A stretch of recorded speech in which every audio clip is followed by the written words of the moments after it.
Hello, this is James from the PlayStation blog. I'm here with John from Ben Studios. We're here to talk about what was previously known as Uncharted NGP, but we now know is called Uncharted Golden Abyss. So, first of all, tell us the overarching premise of this new Uncharted title. Well, let's start with the title, Golden Abyss. So we wanted to come up with an all-new story, and we didn't want it to be a sequel or a direct prequel to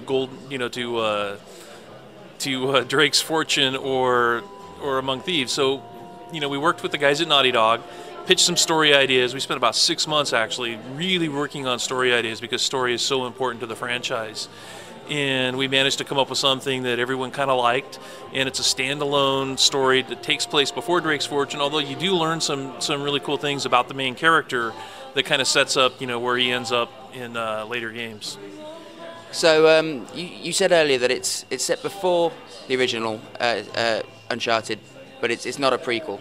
So how can that be? Well, I think that's an important distinction because you can pick up the game and play it without knowing anything about the Uncharted universe, and I think that's really important for new players. And if we call it a prequel, then that kind of sets up the expectation that maybe you find out how he and Elena got on this boat and where the pirates are coming from and all that. And it's like our story's not about that. It's an all new story. It's got all new characters.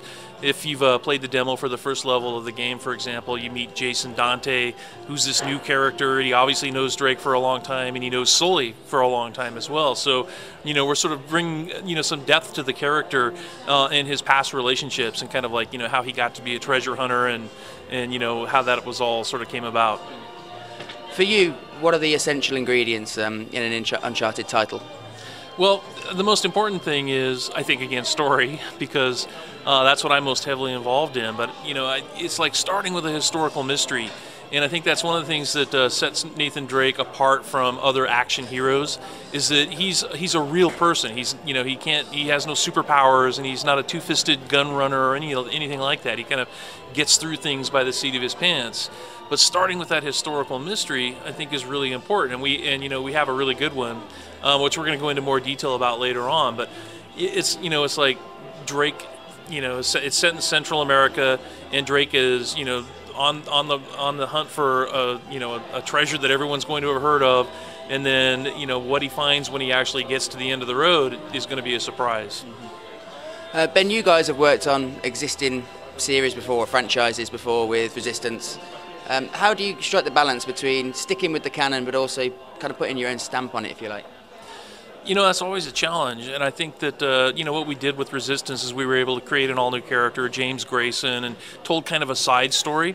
So, this is the first time we've taken a marquee character like Nathan Drake and tried to tell a story that, that if you're an Uncharted fan, you'll be able to just pick it up and, understand, hey, no, this is Nathan Drake, and this is awesome. So, we had to work really closely with Naughty Dog to make sure that could happen, not just on the story and the script, but on things like animation. So we have, the Naughty Dog library of animations from Uncharted 1 and 2, and we're talking about a lot of animation here, like 3,000 plus animations to make Drake move the way you're used to seeing him move. That's how we get it to be super authentic. And do you feel there's any need to sort of change the gameplay in any way to make it more suited to portable play? Because it's the first portable Uncharted game as well. Well, we always try to do that. So, we want to build a game that's right for the platform. And so I think the things that translate regardless of how you're playing is the cinematics and the story and the characters. That's all going to be at the same level of quality and the same kind of theme and style that you're used to for PS3. Because, I think that stuff translates no matter what platform you're playing it on. But even there, we're able to do things like we have, again, if you played that opening level, there's this sort of banter going on between Drake and Dante that's a little more intimate and maybe a little slower pace than what you would find on the PS3, where you want to get instantly into the big screen action. And so we focus more for the handheld. We're focusing more on puzzles and puzzle solving. Along with the core pillars of the gameplay, which is the combat and the traversal. And then for us, it's about integrating the PS3 controls with the two sticks, which I'm happy to report that the NGP supports, just traditional console gameplay with that second stick. I mean, I can't emphasize enough how important that is. But combining that with things like the touch and the rear touch and the motion controls and the cameras, I think is a way to really sort of put our spin on the gameplay without making it too different than what they're used to. personally, which of those features you mentioned, the tilt, the two sticks, the touchscreen, which of them kind of most excites you as a developer?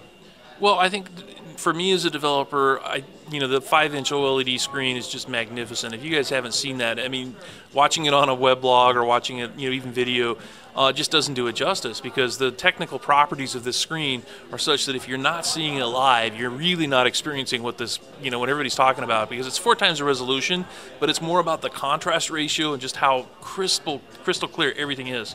So, that with a combination of the two sticks, and I think the front touch is my own personal favorite, just because it makes designing gameplay so intuitive. So, for example, one of the things I've always had trouble with in shooters is throwing grenades. Because you have to use the left stick to move the camera, and in this one you just basically put your thumb on the grenade icon, drag it over to where and a little arch appears, and you can just drag the target where you want it to go. And I'm throwing grenades for the first time in a shooter as a player accurately and really effectively, and I think that would have been impossible without the touch. And finally, for those Uncharted fans out there, and I can assure you there are a lot of them on who read the blog, what's going to surprise them most about this new NGP title?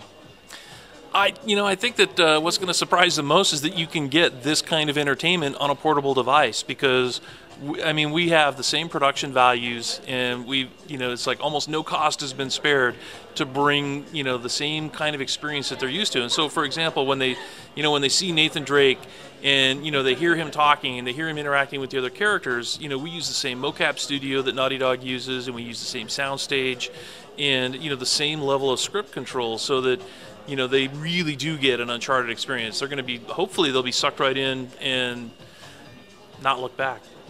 Thank you for your time. You're welcome.